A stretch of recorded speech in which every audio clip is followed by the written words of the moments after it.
Magandang umaga mga ka-legit Dabbercads, mga katokers, mga katoshis. Welcome na naman po sa ating panibagong vlog. Okay? Welcome po sa ating YouTube channel, Talking Toshi TV lamang po. Ang inyong lingkod, maghahatid sa inyo ng mga reaction at mga opinion tungkol sa mga bagay-bagay at sa mga current issues sa panahong ito. Gaya ng inyong nakita dito sa thumbnail natin, nagkaroon nga ba ng malaking kontrobersya o nagkaroon nga ba ng, sabi nga nila, cooking show, lutuan, sa Metro Manila Film Festival 2023. Okay? Na ang specifically na tinutukoy nila rito ay yung pagkapanalo ni Miss Miles Ocampo. Okay? Marami nagsasabi, mayroong mga comments sa mga different social media platforms na hindi raw deserving si Miles, no? Ipagpaumahan ninyo yung aking boses dahil ako'y inuubo ngayon, ano? Uso ngayon ng ubo at sipon, no? Pag ipagpahumanin ninyo. Nonetheless, tuloy tayo.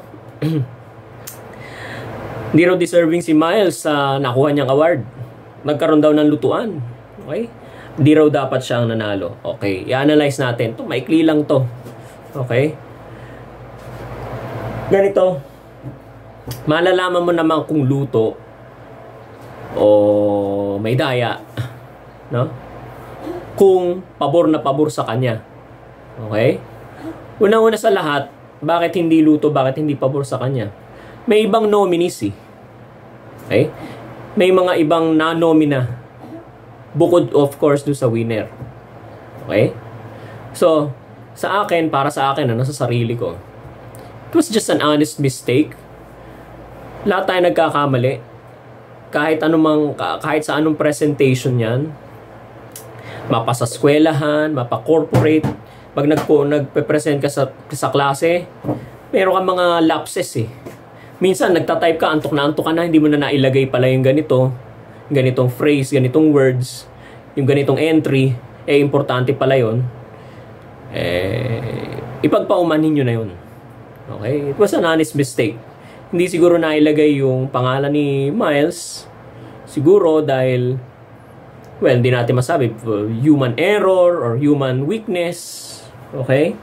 So, wag nating angguluhan na merong cooking show, may lutuan, no? Na pabor na kay Miles yung yung panalo, no? Hindi, may mga may nominees eh. Okay. Ano nangyari? Nakalimutan ilagay yung pangalan ni Miles. Okay? Ganito analysis ko diyan.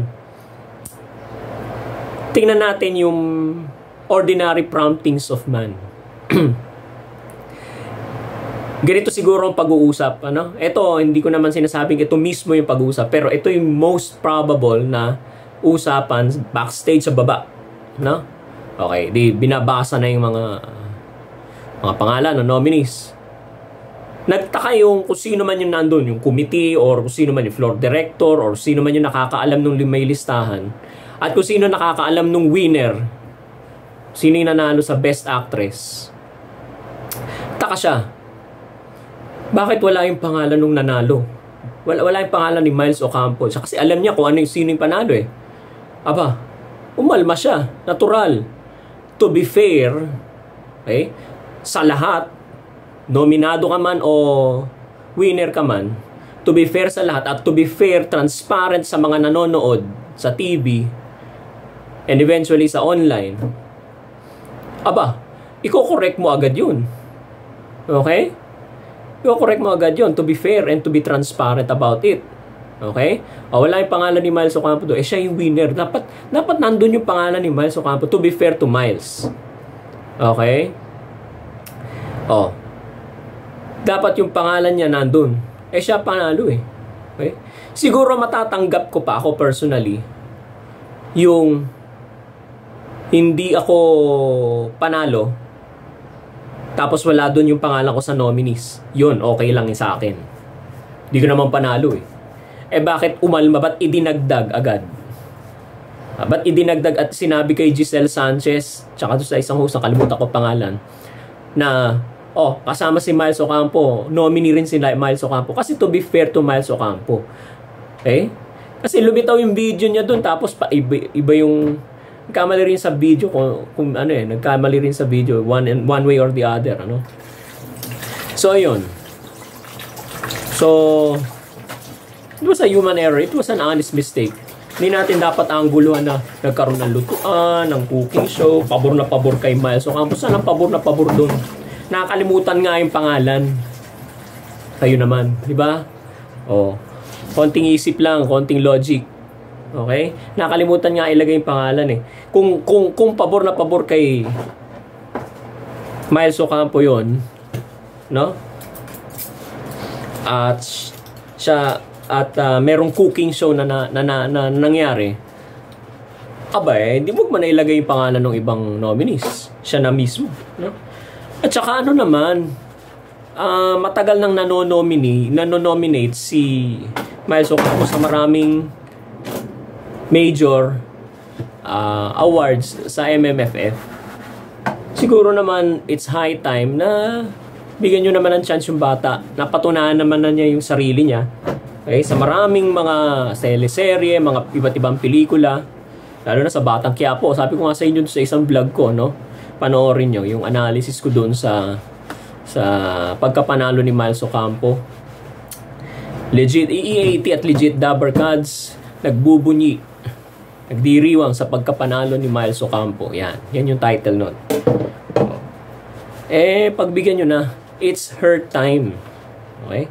Huwag nyo nang angguluhan na luto, keso ganito, keso nagkamali, keso kakampi nung ganito, ganyan. Wala, it was an honest mistake. Tingnan, wala naman masyado nagre-reklamo. Iilan lang naman. Okay? Kasi deserving naman talaga. Okay? Ang magpagtakahan ninyo, ang pangit umarte, hindi maganda umarte, tapos nanalo. Yan ang luto. Okay? Yan. Okay. Pero deserving naman si Miles. Kahit ba nakalimutan yung pangalan eh. Just to be fair to Miles. Kaya inihabol yung pangalan. Okay? Kasi unfair yun. Magiging unfair yun.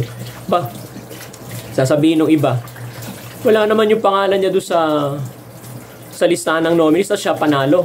Di ano na naman ang sasabihin. Yun ang medyo maaangguluhan na may luto, no? Okay? Just to be fair and transparent to others or to everybody sa public, ano? Yan.